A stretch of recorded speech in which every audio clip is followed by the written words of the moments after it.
Good morning class. हम पढ़ चुके थे about acidic soil.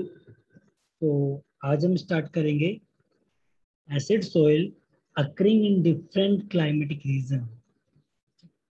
Different different climatic reason में कौन कौन सी एसिडिक सोइल होती है, हम उसके बारे में आज कंटिन्यू करते हैं।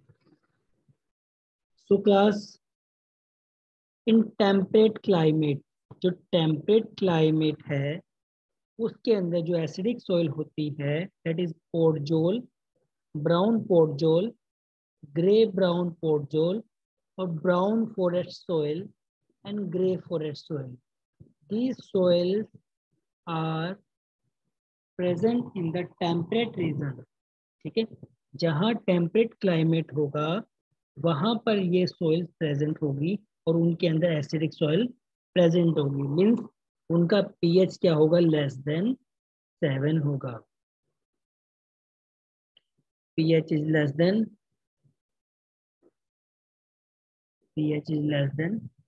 7। ठीक है, नेक्स्ट, जो ट्रॉपिकल और सब ट्रॉपिकल एरिया है, ट्रॉपिकल और सब ट्रॉपिकल एरिया में क्या होता है, येलो पोर्जोइक सोइल, लेटराइटिक सोइल और लाटोसोल्स प्रेजेंट होते हैं। जो ट्रॉपिकल क्लाइमेट है वहां पर podzolic soil, soil and latosols present होते हैं। ठीक है class, next is acidic soil of grade soil group including wet soil. जो सोइल गीली होती हैं, जो वेट सोइल होती हैं, like hydromorphic soil, washed peaty soil, mucky soil, cat clay soil, इन सोइल के अंदर क्या प्रेजेंट होता है, एसिड प्रेजेंट होता है, इसलिए इन्हें सोइल। ठीक है ना। अब देखो एसिडिक सोइल का हमने वही पहले बात करें कि पीएच हमने पढ़ लिया था, पीएच लेस देन 7 होता है। ठीक है, सो ये कुछ क्लाइमेट एरिया के बारे में बात की हमने।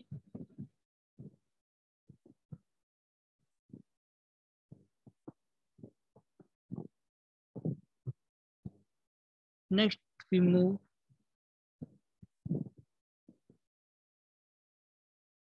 कैट क्ले और सल्फेट एसिड विद पीएच 3.5। हमने पढ़ा कि जो कैट क्ले सॉइल होती है उसकी पीएच कितनी होती है, डेट इज 3.5। मीन्स क्या हुआ, ये क्या हो गया, ज्यादा एसिडिक हो गया है ना, मोर स्ट्रॉन्ग एसिडिक सॉइल हो गया। तो जो क्ले कैट क्ले सॉइल होगी वो क्या होगी, मोर एसिडिक सॉइल होगी और उसमें एसिड सल्फेट प्रेजेंट होगा। Lower are the soil that abound in organic matter as well as H2SO4। ये जो सोइल है ऑर्गेनिक मैटर में लो होगी, ठीक है, और H2SO4 में ज्यादा होगा वहां पे, बिकॉज उसमें एसिड सल्फेट तो प्रेजेंट होगा ही होगा। सोइल क्लासिफिकेशन सिस्टम 1970 के अकॉर्डिंग यूएस सोइल साइंटिस्ट जो थे उन्होंने 10 सोइल ऑर्डर को क्लासिफाई किया था। जो 1970 के अंदर, in the 1970 US scientists classified world soil into 7 soil orders। ठीक है, among the aridisols, vertisols, mollisols are non-acidic soil।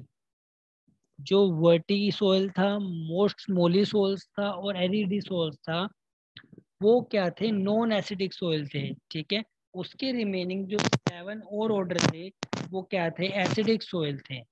ठीक है, like humox, humod, aqualf, udalf include acidic soil. This soils are under the aquatic soil. ठीक है, और you can say under the acidic soil. Group कौन कौन से थे जो कि एसिडिक सोइल में नहीं थे, दैट इज एरिडिसोल्स, वर्टिसोल्स और मोलिसोल्स। और जो उसके अंदर थे वो कौन से थे, ह्यूमॉक्स, ह्यूमोड्स, एक्वाफ और उडाफ। ठीक है, सो ये हमने कुछ क्लासिफाई कर लिया है अकॉर्डिंग टू क्लाइमेट। नेक्स्ट हम बात करेंगे about the effect of soil acidity on the plant. Plant पर क्या इफेक्ट आएंगे, what are the effect of soil acidity on the plant. तो soil acidity effect the plant both directly और indirectly. ये directly भी इफेक्ट करता है और इनडायरेक्टली भी इफेक्ट करता है। तो हम बात करेंगे about direct influence. So these are the direct influence. ठीक है, अब देखो डायरेक्टली कैसे इफेक्ट करेगा।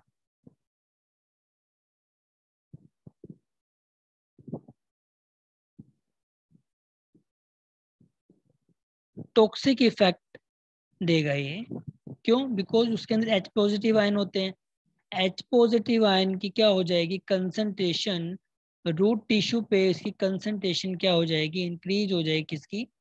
H पॉजिटिव आयन की। ये रूट है, रूट टिश्यू पे H पॉजिटिव आयन की कंसंट्रेशन इंक्रीज हो जाएगी। तो कौन सा इफेक्ट देगा? टॉक्सिक इफेक्ट देगा। तो ये कौन सा इफेक्ट हो गया? डायरेक्ट इफेक्ट हो गया। ठीक है, किसका? एसिड का ऑन द प्लांट्स। दूसरा क्या इफेक्ट आएगा? सोइल परमेबिलिटी पे इफेक्ट करेगा। अगर सोइल की एसिडिटी इंक्रीज होगी तो सोइल परमेबिलिटी भी इफेक्ट होगी। ठीक है, of the plasma membrane for the cation, जिससे कैटायन का एक्सचेंज नहीं हो पाएगा और सोइल की एसिडिटी इंक्रीज हो जाएगी। ठीक है, नेक्स्ट बेसिक और जो एसिडिक कॉन्स्टिट्यूट होंगे रूट्स में, उनका जो बैलेंस होगा उसमें डिस्टर्बेंस हो जाएगा। ठीक है, कुछ रूट्स में क्या होगा? एसिडिक कॉन्स्टिट्यूट होगा, कुछ में बेसिक कॉन्स्टिट्यूट होगा। तो उनके बीच में जो बैलेंस होगा ना वो डिस्टर्बेंस हो जाएगा। कि इसकी वजह से अगर एसिड प्लांट में ज्यादा है, अब एसिड ज्यादा होगा तो बैलेंस तो बिगड़ेगा ही ना। सिंपल सी बात है। एक बोतल में हमने 4 एसिड की बोतल डाली, ठीक है, एक में मैंने ऊपर से 2 एसिड 2 बेस की बोतल डाल दी। ठीक है, फिर मैंने एक और एसिड की बोतल और एक्स्ट्रा डाल दी ऊपर से, तो ये 5 हो गई, 2 हो गई। तो कहाँ पहले बैलेंस था? 2:1। अब क्या बैलेंस है? डेट इज 2.5:1, है ना। तो जैसे हमने एसिडिक कंटेंट को इंक्रीज किया तो उसका जो बैलेंस हो जाए वो गड़बड़ा जाएगा, वो चेंज हो जाएगा। Next is effect enzymatic process, since enzyme are particular sensitive to pH change. जो प्लांट के अंदर एंजाइमेटिक चेंज होते हैं for the crop production till the till harvesting. हमने सोइंग की है, सोइंग से टिल हार्वेस्टिंग जो भी केमिकली चेंज होते हैं, जो भी एंजाइमेटिकली प्रोसेस होते हैं, उन सब के लिए क्या रिक्वायर्ड होता है? पीएच। जैसे ही अगर पीएच लोअर आ गया है, पीएच लोअर आ जाएगा तो क्या हो जाएगा? उसके जो एंजाइमेटिक प्रोसेस है वो होगी, इफेक्ट हो जाएगी। ठीक है, next some example. Rice, oats, linseed can endure a fairly acidic reaction pH is equal to 5।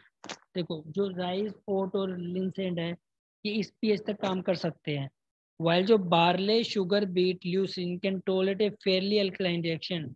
तो जो बार्ले, शुगर बीट और ल्यूसिन है वो फेयरली अल्कलाइन रिएक्शन टॉलरेट करते हैं, 7 से मोर, लाइक बेसिक नेचर वो टॉलरेट करते हैं। ठीक है, जो राइस, ओट